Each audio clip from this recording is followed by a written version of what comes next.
প্রায় 7 বছর কেটে গেছে আর একেবারের মতো অনুষ্ঠিত হয়নি আইসিসি চ্যাম্পিয়ন্স ট্রফি। আগামী বছর ফেব্রুয়ারি মাসে হওয়ার কথা রয়েছে আইসিসি চ্যাম্পিয়ন্স ট্রফির।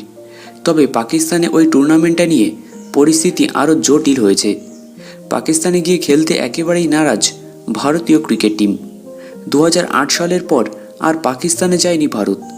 2012-2013 সালের পর থেকে দ্বিপাক্ষিক সিরিজও খেলা বন্ধ করেছে তারা।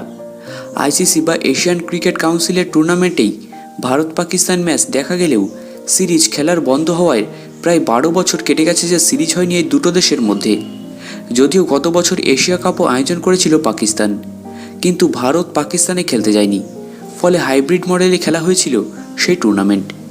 বর্তমানে বিসিসিআই আইসিসিকে চ্যাম্পিয়ন্স ট্রফি হাইব্রিড মডেলে করার জন্য প্রস্তাব দিলেও এখনও সিদ্ধান্ত নিয়ে অনড় দুই দেশের ক্রিকেট বোর্ড।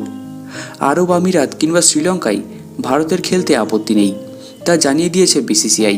তবে পাকিস্তান ক্রিকেট বোর্ড বিসিসিআই এর এই হাইব্রিড মডেলের প্রস্তাব মানতে চাইছে না বলে দাবি করছে পাক মিডিয়াগুলো। পাকিস্তানের মাটিতে হবে আসন্ন চ্যাম্পিয়ন্স ট্রফি, যেখানে ভারতের ম্যাচগুলি রাখা হয়েছে লাহোরে।